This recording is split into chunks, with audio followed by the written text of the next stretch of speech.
Assalamualaikum warahmatullahi wabarakatuh. Saya Revalisa Arismanda Pusa, IMG 00231599 dari kelompok 4. Di sini saya ingin mempresentasikan laporan anatomi bab 2.3.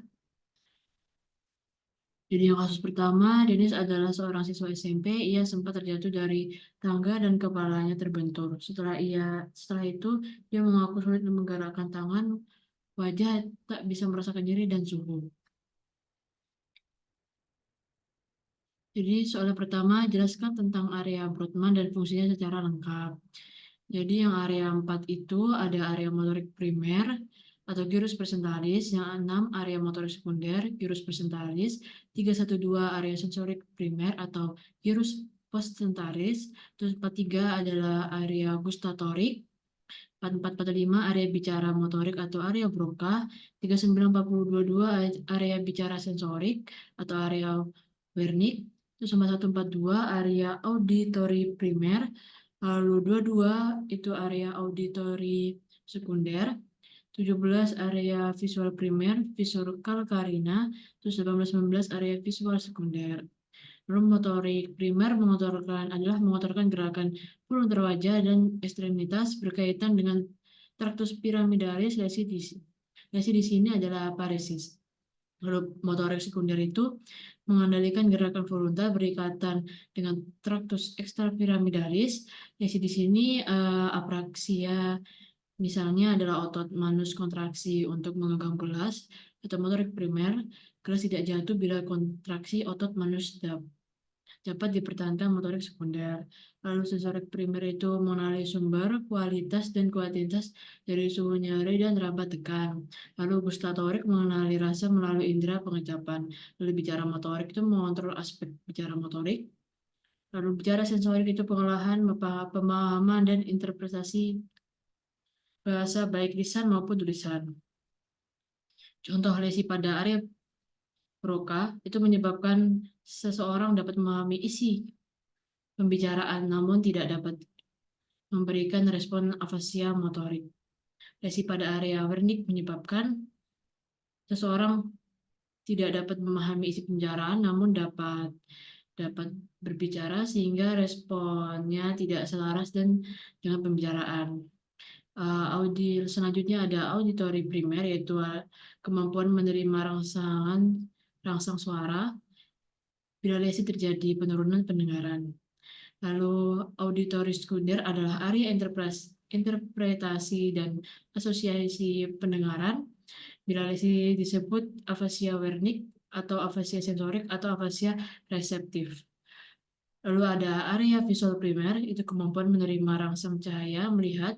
Bila lesi dapat muncul hemianopsia, homonim, kolateral.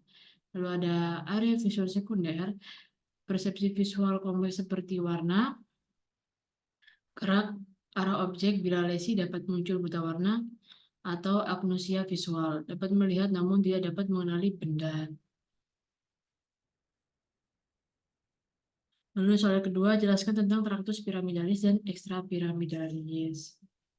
Jadi, traktus piramidalis itu adalah merupakan garis dari area motorik primer dan sekunder, area 4 dan 6 Brockman, yang berjalan menuju medulla spinalis dan berakhir di cornu anterior medulla spinalis efferent.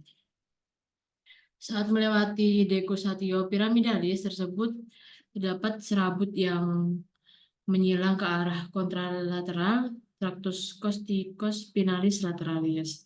Lalu yang traktus ekstrapiramidalis itu berfungsi sebagai pengendali aktivitas motorik yang dicetuskan oleh korteks motorik cerebri, dan traktus piramidalis menunjang fungsi traktus piramidalis. Lalu traktus ekstrapiramidalis terdiri dari traktus vestibulospinalis sebagai keseimbangan dan tonus otot. Lalu ada traktus reticulospinalis ventrolateral berasal dari pons. Lalu ada traktus reticulospinalis lateralis berasal dari medulla oblongata. Lalu ada traktus tectospinalis berasal dari mesencephalon menuju medulla spinalis. Selanjutnya, kasus yang kedua, seseorang mengalami gangguan penglihatan setelah terkena stroke. Pasien tidak bisa mendengar. Soal yang pertama, jelaskan tentang anatomi encephalon dan medulus spinalis. Nah, bagian satu letaknya di fossa crani anterior et mediae hemispherium cerebri dexter et genitus, dipisahkan oleh viscera longitudinalis cerebri, dihubungkan oleh corpus callosum, gyrus dan viscera atau sulcus, gyrus bagian yang menonjol atau rigid, terus viscera atau sulcus bagian cekungan dibagi menjadi beberapa lobi oleh sulci yang besar. Sulci et viscera itu sulcus generalis viscera Ronaldi itu di antara gyrus presentalis dan posteralis itu memisahkan lobus frontalis dan parietalis. Terus sulcus lateralis cerebri sylvie itu viscera sylvie memisahkan lobus temporalis dari lobus frontalis dan parietalis. Lalu ada sulcus parieto occipitalis itu memisahkan lobus parietalis dan lobus occipitalis. Lalu ada sulcus calcarina itu berada di facies medial hemispherium cerebri. Lalu berawal dari bawah ujung posterior corpus callosum hingga polus occipitalis, banyak korteks visual primer di sini.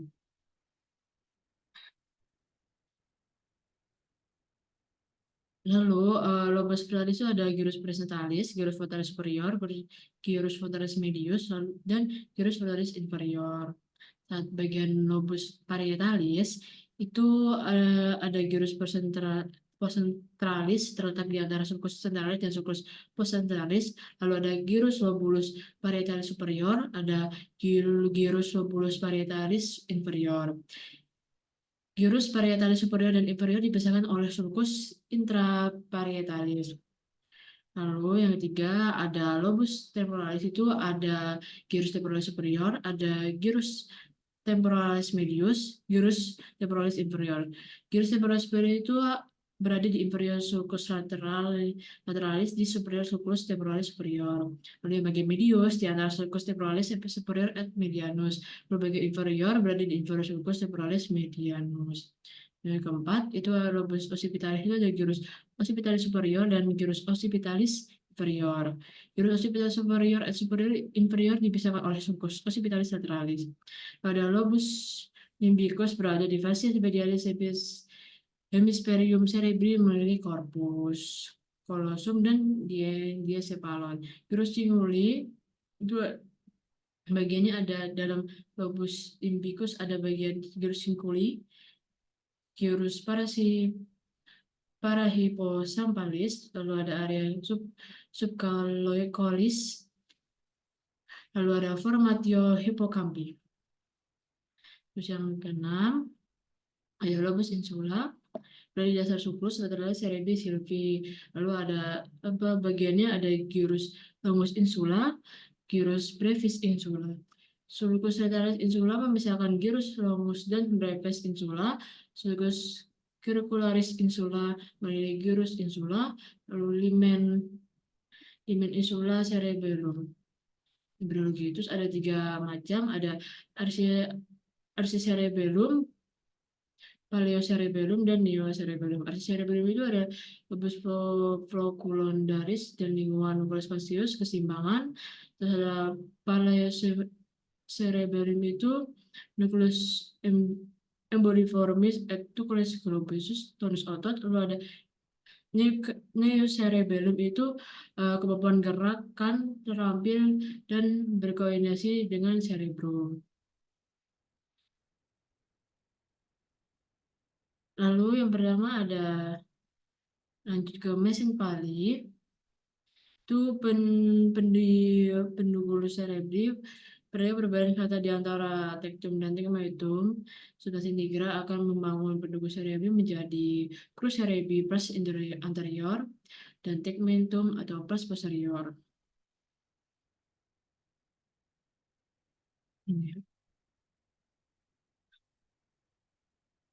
Crus cerebri itu mengandung serabut descendent, fibra corticopontis, fibra parietopontis. Lalu 1/5 lateral itu fibra temporopontinas, terus ada fibra parietopontines, fibra corticobulbaris lateralis. Lalu ada 3/5 itu mediolateral, lalu ada 1/5 itu medial. Terus tegmentum mesentery itu sesuai yang jelas pada tegmentum adalah nukleus rubber atau merah. Nukleus ini pada potongan preparat segar akan berwarna merah muda karena kandungan ferum yang tinggi. Lalu pada bagian substansi yang dikira itu adalah nukleus motorik yang besar dan terletak di antara tegmentum dan crus cerebri. Warnanya yang gelap adalah akibat pigmen melanin yang terkandung di dalam badan sel saraf. Terus substansi yang dikira merupakan komponen penting pada sistem motorik ekstrapiramidal dan memiliki hubungan dengan ganglia basalis. Terdiri dari pars compacta dan pars reticularis dan produk dopamin dan lack of dopamin dan Parkinson. Pars compacta ini pada bagian ini neuron berpigmen neuron melanin. Ini hasil sampingan pembuatan dopamin. Dopamin berfungsi pada lintasan dopamin yang diskotriana. Terus ada pars reticularis itu terletak di sebelah ventral pars compacta mengandung neuron yang tidak berpigmen. Lalu ada fossa interpundicularis itu dataran di antara pedicularis cerebri ditembus pasa darah. Lalu ada cavitaris posteromedialis sehingga akan membentuk daerah yang berlubang-lubang yang disebut substansial perforata. Terus ada perforata posteriora. Di daerah juga akan menjadi tempat keluarnya nervus 3 yang akan membentuk suatu alur yang disebut sulcus nervi oculomotori aqueductus mesencephalic, bukan ventriculus tertius dengan ventriculus quadratus. Lalu ada pons, lalu juga ada medulla oblongata, medulla oblongata ada piramis oliva, sulcus ventrolateral atau anterolateral, lalu ada decussatio pyramidum.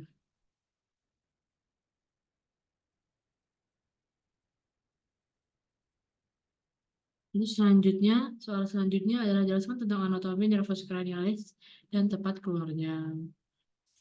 Nah, nervus olfactoralis itu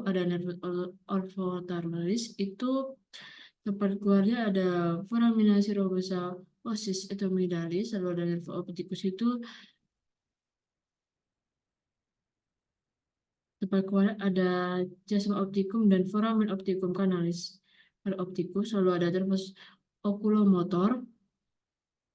Itu ada sulcus di cerebrum sulcus encephalinya itu ada sulcus oculomotorius pars medialis, pedicularis cerebri dan viscera orbitalis superior, dan nervus thoracisnya itu ada caudal colliculus inferior dan basis karanya sama yaitu viscera orbitalis superior. Lalu ada nervus terminus itu margo lateralis paroli itu nervus 4 viscera orbitalis superior, lalu nervus V2 itu foramen vertudum, terus nervus V3 itu foramen ovalium. Lalu nervus obducus 4 sulcus bulbopotorium itu adalah viscera orbitalis superior, nervus fascicalis itu angulus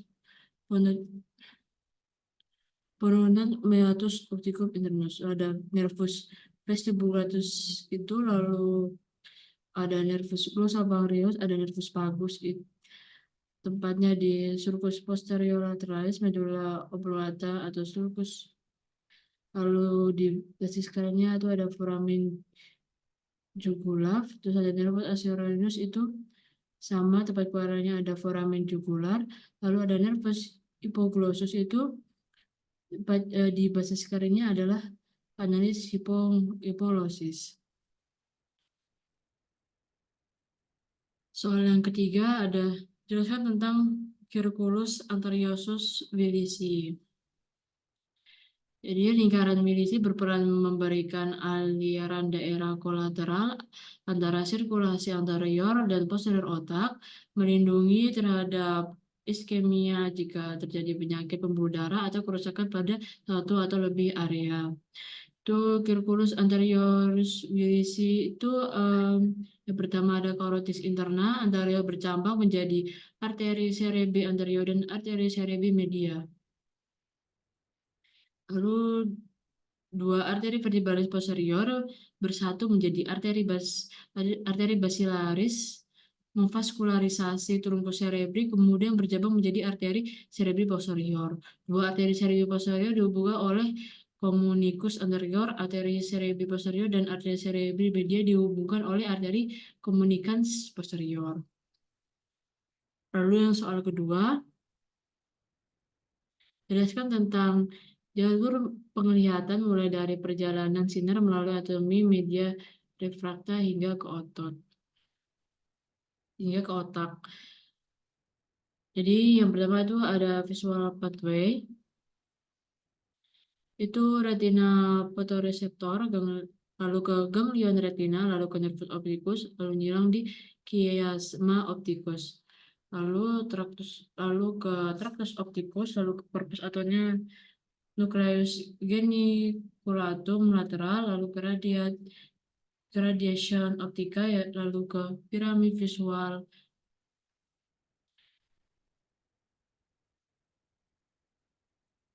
Yang ketiga, jelaskan otot mata apa saja yang berperan dalam menggerakkan bola mata. Itu ada musculus, itu musculusnya itu levator palpebra superioris, itu inervasinya itu nervus 3, terus ada obliquus superior, itu nervus 4, yaitu gerakannya abduksi, depresi, dan rotasi medial. Lalu ada obliquus inferior, itu ada abduksi, elevasi, dan rotasi lateral, nervus 3. Lalu ada rectus superior, itu abduksi, elevasi, dan rotasi medial, nervus 6. Lalu rectus inferior itu abduksi, depresi, dan rotasi lateral, itu nervus 6. Lalu ada rectus medialis, itu adduksi, itu nervus 6. Lalu ada rectus lateralis abduksi, gerakan abduksi, itu nervus 6. Ya, soal kedua, jelaskan tentang perbedaan syaraf simpatis dan parasimpatis. Jadi, di supervisi itu, bagi simpatis itu segmen thoracolumbar, kulit kelenjar keringat, musculus efferentor pili, jaring adiposa, otot polos, pembuluh darah. Lalu parasimpatisnya segmen sakral terbatas pada kepala dan organ dalam dada, perut, dan panggul, beberapa pembuluh darah. Lalu lokasi preganglionik itu bagian simpatis itu chorda lateralis atau nucleus intermedial lateralis, karena lateral medulla spinalis. Parasimpatisnya itu nukleus saraf kranial 3, lalu 7, 8, dan 9. Substansian Grisia medulla spinalis itu segmen S2, S4, dan craniosacral menuju ke ganglion terminalis. Panjang akson, lalu panjang akson itu simpatisnya itu neuron preganglionik memiliki akson pendek dan neuron postganglionik itu aksonnya panjang, dan parasimpasisnya itu neuron preganglionik memiliki akson panjang dan postganglionik akson pendek. Dan neurotransmitter itu neuron preganglionik melepaskan ACH, sedangkan neuron postganglionik melepaskan norepinefrin. Lalu parasimpatiknya itu preganglionik dan postganglionik melepaskan ACH. Terus efek fisiologisnya itu fight of flight, dan parasimpatisnya rest on digest, red and take up. Lalu yang soal nomor 3, jelaskan tentang modalitas syaraf kranial. Jadi GSA, General Somatic Afferent, itu sensor untuk tubuh, nyeri, suhu, raba, dan tekan. Lalu GSE atau General Somatic Afferent itu motorik untuk otoskeletik umum. Lalu GFA, General Visceral Afferent, sensorik umum pada level visceral, nyeri, suhu, raba, tekan. Lalu ada GFE, General visceral efferent itu ada autonom, parasimpatis, kelenjar, dan pupil. Pada SSA, spesialis somatic afferent, sensorik untuk indera khusus dari tubuh sama, visual keseimbangan pendengaran, tidak ada hubungan dengan makanan. Lalu SFH, spesial visceral afferent itu sensor untuk indera kasus derivat git, perciuman, dan pengecapan ada hubungannya dengan makan. Ada SVE, spesial visceral efferent motorik untuk otosclerot yang berasal dari brachial arch, otot terus pengunyah mimik, alomimik, terus musculus sternocleidomastoideus, dan musculus trapezius, otot laring dan paring. Sekian dari saya. Wassalamualaikum warahmatullahi wabarakatuh.